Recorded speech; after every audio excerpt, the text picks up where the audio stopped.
Back here at GenreBlast again, I am now joined by Kristen Noriega. She is the writer and director behind the shorts While You Are Gone.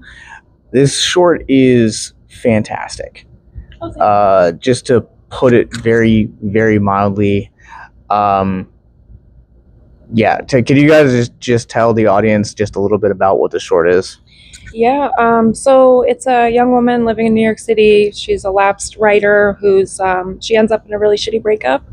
And, can I curse? Is it okay? Yeah. It's a really bad breakup. And so she ends up in like this spiral of just self-destruction, and that distracts her from the emergence of this like parasitic ecosystem in the sewers of New York City. Okay.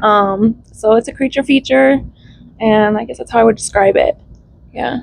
So I gotta ask, with this being set in New York City, with the film literally opening about like a status about like manholes and kind of just randomly erupting, like this is completely off topic, but as a nerd, I gotta know, are you a Ninja Turtles fan?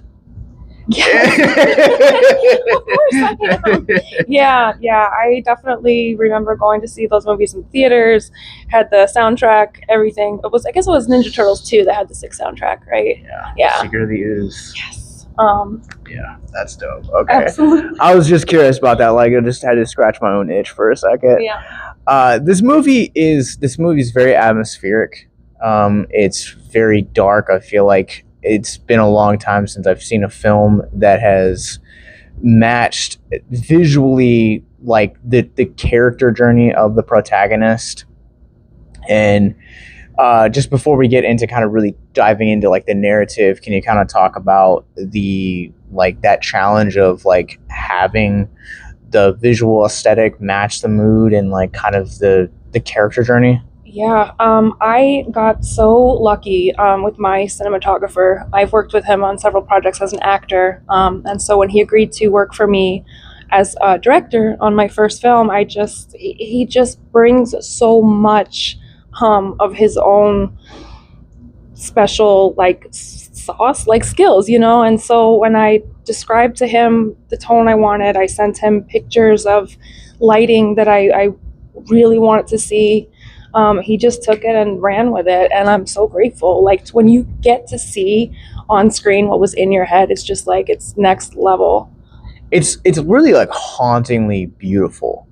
And kind of jumping into the character journey, we kind of find out early on in the film that our protagonist goes through a really bad breakup, and breakups suck. Really, any heartache kind of sucks. But you being also the actress in the film, what it kind of inspired you to kind of make that the tragedy that kind of like really kind of set the events in motion? I needed something that was going to put the character in such a place as the image that had inspired the film to begin with, which is someone who's so wrapped up in their pain and apathy for life, really, that they end up cocooned by a creature. And when they finally notice, they kind of look at the creature and realize the circumstance that they're in, and they just turn around and close their eyes like it doesn't matter. Mm-hmm. And so I knew I needed that image for my film, and I was like, I needed the vehicle, so to speak, for someone to end up in that kind of position. And because I had firsthand experience with it's very close to biographical, like the breakup that happens. It was like I knew I could channel that pain, and it would be easy for me to put on screen because I had been through it. Yeah. So, yeah. Well, with that imagery of being wrapped up in a cocoon, one of the things that we've spent a lot of content creating is like the impact of like toxic relationships on you, and having someone that you are so like literally wrapped up into, where one partner is essentially elevating the other to like a status of like a deity, or like just something that this idea that they can't get wrapped up in. And had you created something like a backstory for this character that we don't see on screen about kind of what that relationship was and kind of how she was for that relationship? Yeah, I mean, the backstory is basically, she feels like losing this person has destroyed her life, but really she was already just kind of going through the motions with this douchebag. And saw all the red flags and just didn't care and spent her time partying. She wasn't writing. She was bartending, and ended up with a shitty dude who she spent a lot of time with. And when that rug got ripped out from under her, she had to like face her shit. And I guess that's the best way I would put it. And yes, it is semi-autobiographical. So yeah, it's like those wake up moments where you're like, yes, my life has been shattered, but that's a good thing because now I can start from scratch, and it wasn't actually so great. Yeah, one of the things that I was really kind of fascinated by is your character's response to like the breakup process. So she essentially becomes kind of like really cocooned in like depression, blankets, stuffed animals, her phone, alcohol. And, to kind of compare it to another franchise that probably our viewers would know would be Halloween. Halloween, you get to see how this one singular night really kind of spawned these different directions of how would this character age, how would she respond? So you see that in H2, you see that in H2O, you see, how she ends up in Halloween 2018. So you take all of these routes. Can you kind of talk about the process of like creating something that's like kind of like a mixture of all that, and like how you guys kind of brought the depression aspect after the fallout of a breakup to life? I mean, I knew I wanted it to feel claustrophobic. Yes, that whole being wrapped up. I just think, when we're in the depths of our depression, we get absolute tunnel vision. That's the way I can describe it visually, is like you just don't see the bigger picture. You're stuck in fuck. Yeah. Like, I just don't want to, I'm good. I don't want to do this shit anymore. And so that's, the things in my own patterns of like, go to sleep, like wrap yourself in a blanket, sure, like a burrito, and just like let shit go.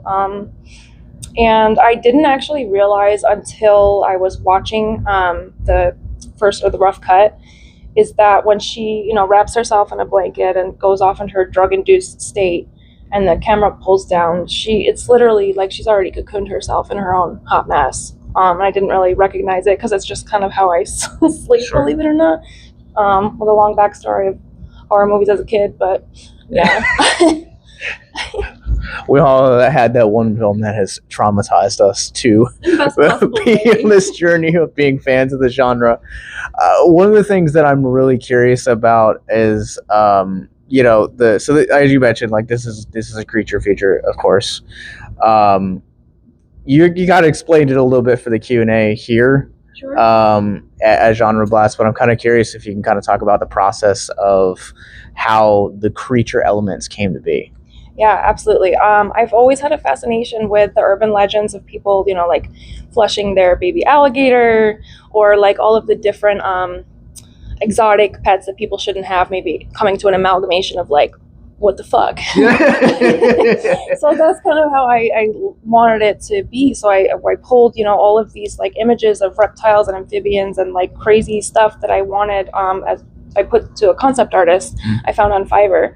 And he's actually in Italy, but his art was so sick, and I gave him like way more backstories on like the life cycles and like more than anybody would ever need. And he came up with a concept art, and it had a resemblance to Godzilla in a pretty like awesome way. And I think that's what drew our effects guy, Shane Morton, to it, because he's obsessed with Godzilla. And so he brought even his vision to it beyond that. I told him I'm obsessed with like marine iguanas. I wanted like the reptilian, aspect of it, and he just ran with it. And he brought his own assistant, but also he's a monster actor, and that's a very difficult skill, and he brought him to set from Atlanta to New York, and put the monster suit on him. And I knew that I wanted babies involved, like a nest kind of bursting open. Yeah. I'm kind of curious. You teased a larger scale for this story and like a feature, Yeah. are we going to get to see any of that like backstory for these creatures in that, or is it too early to kind of make that call? There is definitely more. Like, you learn more about them, and there's more of them. And there's a lot of underground action that happens. It's a lot less dark, the tone, but the camp is still like there. If you think, I always think about the creatures in like Psycho Gorman. Yes. Like, okay. All right. That's where we're going. That's where we're going, very much. So it's also got like a Free Willy aspect to it. It's really, it's a lot of fucking fun. It's weird, but yeah. I'm here for that. Psycho Gorman meets Free Willy. That you speak my language. It's creatures, yeah. It sounds like you got a little bit of like that TMNT thrown in there as well to bring it back. Yep, bringing it. It's all full circle. Exactly. So I'm kind of curious, because a portion of this is kind of left almost like ambiguous. This monster are these kind of just manifestations of your character's depression? Are they like aliens? Is it kind of something that you want to have the audience kind of make for themselves? For the feature, no. They're definitely like, it's cut and dry, and we find out like all of the science, pseudoscience, what have you. But for the short, I love the ambiguity. I love the concept that maybe Jezzy didn't wake up from her drug-induced cocoon state, or she's in a coma during that time, and this is what she's going through. And like, I like those interpretations of it. But yeah, I am very invested in these creatures, so they're very real. Yeah. I'm here for it. I loved the character design. Now, like bringing it from like being into your head into like the actual like real thing, because this is all practical effects, by the way. Yeah. Always, forever. I want to just throw that out there. Like, we are huge champions for practical effects here. It's part of the reason I love independent cinema. Mm-hmm. And how real, like how close to your like in your mind did the actual creatures end up looking like? The mother creature, better. Like, when Shane sent me test videos, I wept. It was better than I had imagined it. For the babies, as a matter of cost, as it was explained to me, we didn't quite get there. Yeah. So for the feature, like, I would definitely want to get there. But I was still happy with it. It's just not necessarily what I had in mind based on our budget. And so those are the, compromises that get made. And I was more than happy with the camp of it too. So I'm fascinated by like the presence of these creatures, because part of it feels like lizards with spider powers. And I know most people haven't seen this short yet. If you guys have caught the festival run, congratulations, because you've seen something great.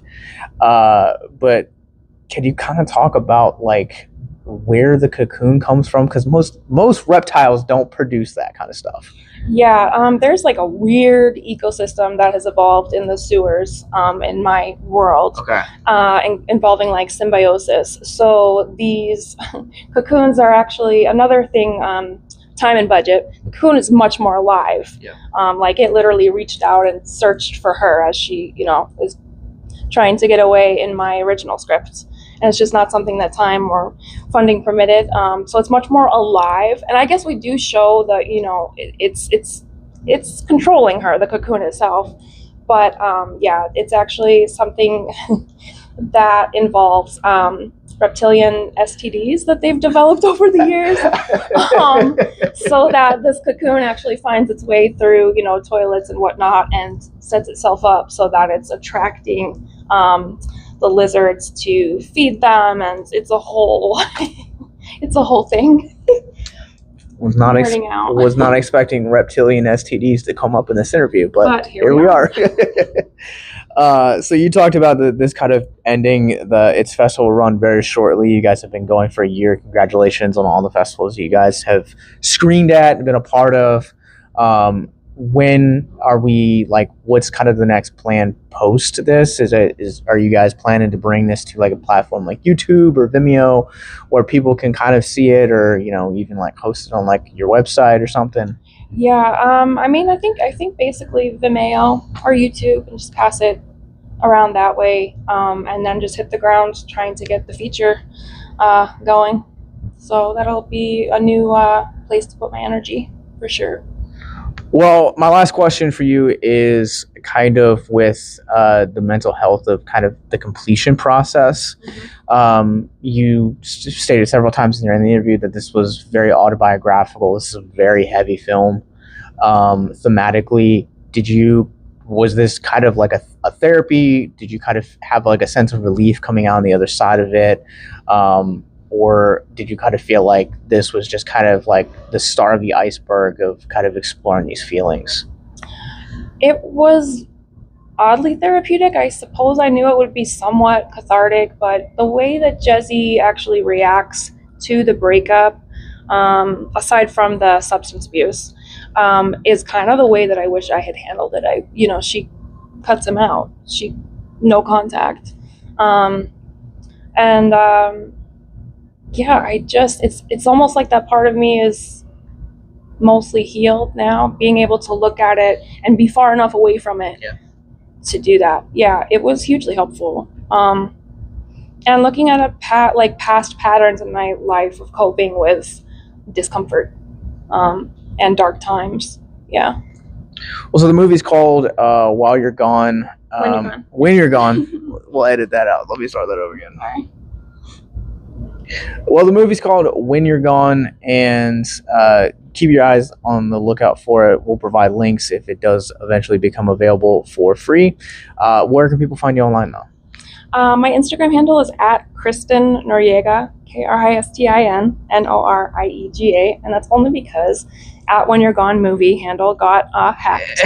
I no longer have control of it. It hasn't been updated in like a year. Oh, okay. You can't really reach out to anyone at Meta to fix that stuff. There's nobody. Facts. It's like emails into the void. But Facts. Well, we'll provide a link for that in the show notes below. Down there, you guys will also find links to our mental health resource library, as well as all of our social links as well. Hit that subscribe button for more GenreBlast content. We'll catch you guys on the other side.